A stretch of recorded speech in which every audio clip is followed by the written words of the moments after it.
Good morning. Once more, welcome to A Sunday Thought. This Sunday, which is January the 24th, is actually the 14th year since I had an epiphany and stopped drinking my red wine. But what I wanted to talk today about is temptation. Temptation is an interesting thing, and I have probably can attest to how one can be tempted. Now, often that is because, from my concern and belief, is that from our subconscious. So I'm going to tell you my story and my journey with my epiphany, and then which resulted in finishing off my bottle of wine and not having any more wine. But that wasn't just the end of it. I have a strong will when I decide on things. I also watch my thoughts very, very closely. And I was able to be able to do a lot of different things to ensure that it really wasn't a big issue. I changed, and what I began to do was drink soda water with some margarita mix in them. Whenever I felt like I needed a drink, I substituted it a little bit, and that went on for some time. But anyway, that was January 24th, 2007. On the May long weekend of the same year, I moved up to Penticton, where I live now. And it was a hot summer, as when the summer came, it was very hot. And I remember very clearly driving down Skaha Lake Road, passing and coming up to, not quite passing yet, but the Barley Mill, which is a local pub, on my left. I was coming down the road, and before me appeared quite a large picture, I would say about that big, of a glass of beer with all frosty and cool. And I remember all I wanted to do at that time was to pull in, go inside, and have a cool glass of beer. Now, beer isn't one of my favorite drinks, but that at that moment, that's what it felt like. And I talked myself, and we call that self-talk. I talked myself into driving home and having one of my special drinks of soda water with probably some margarita mix or a lime in it or something, and sitting down there and having that cool drink there. So, okay, years go by again, and not really too much temptation. And then, I think it was 2008, July 2018, my daughter passed away.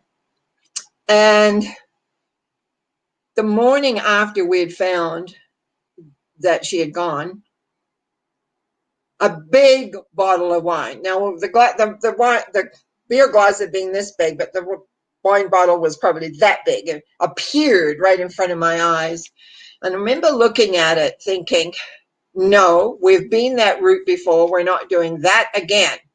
So and again, managed to move through that time of high stress and high things without having to resort to the temptation, which wasn't there again, for any alcohol. So this last year, before all the COVID stuff started, a good friend and I went to Mexico for we were away about 10 days altogether, traveling down and traveling back. So we had a good week in Acapulco.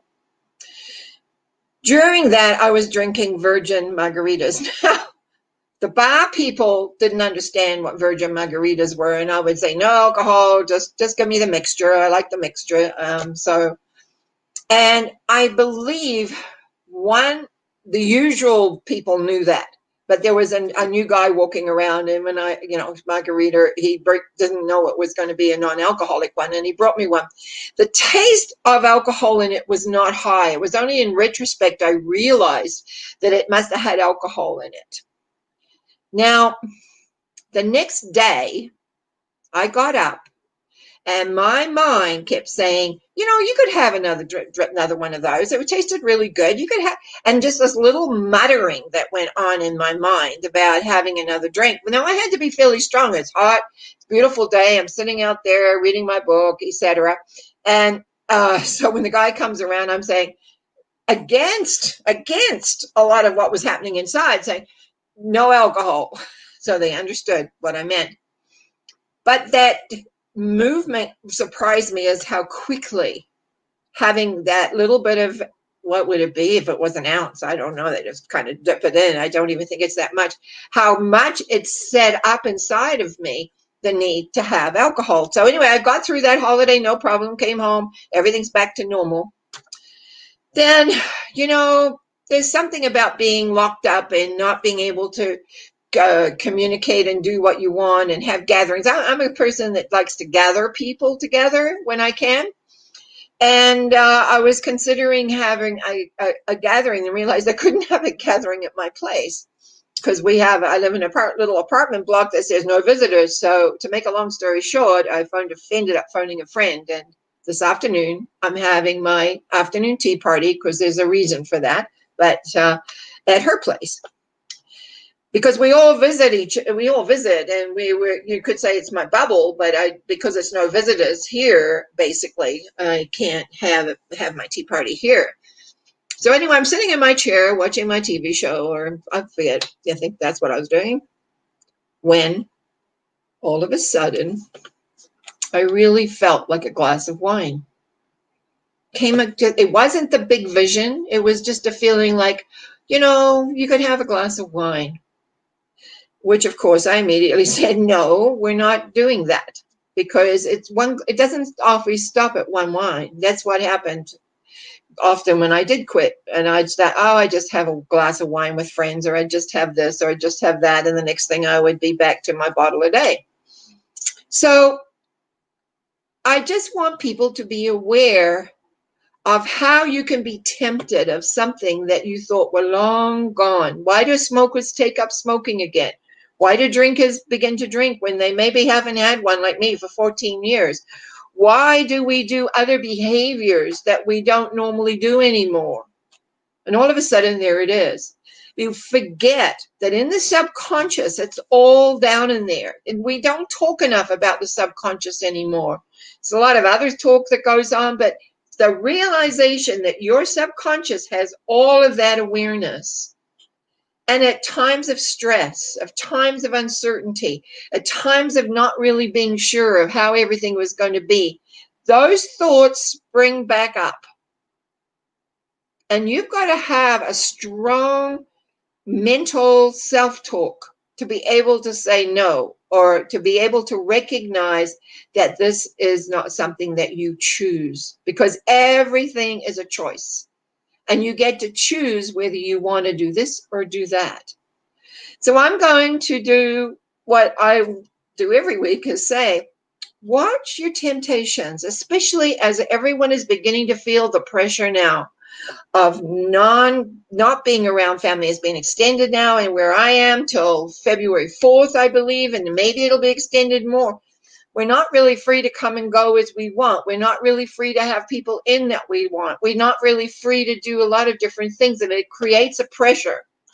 In that pressure, the subconscious will elicit to you solutions that you have used in the past and thought long, long gone, that helped you handle pressure.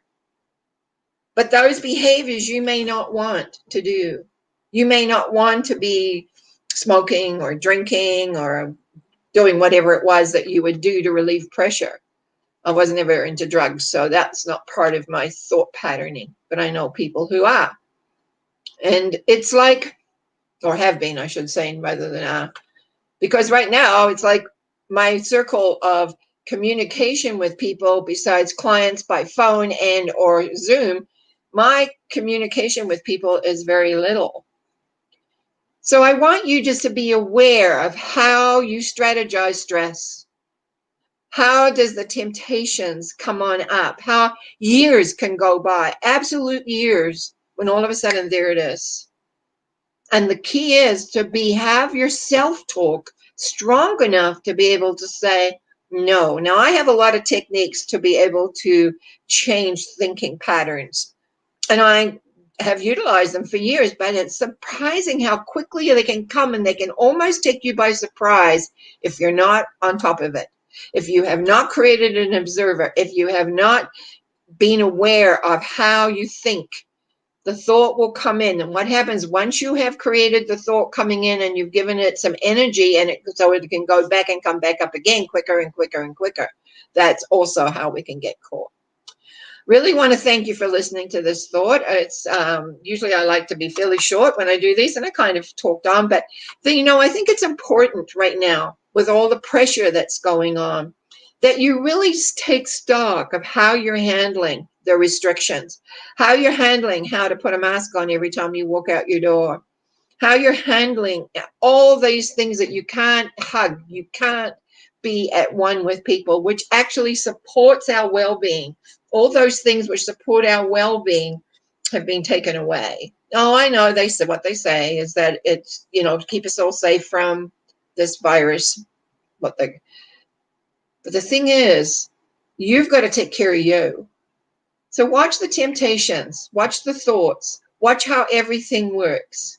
I send out my blessings on this Sunday. And I want to thank those that have subscribed, especially the new subscribers. Thank you so much. Appreciate it. And remember your likes and dislikes, etc. But mainly, those of you that do comments, I really appreciate those. And secondly,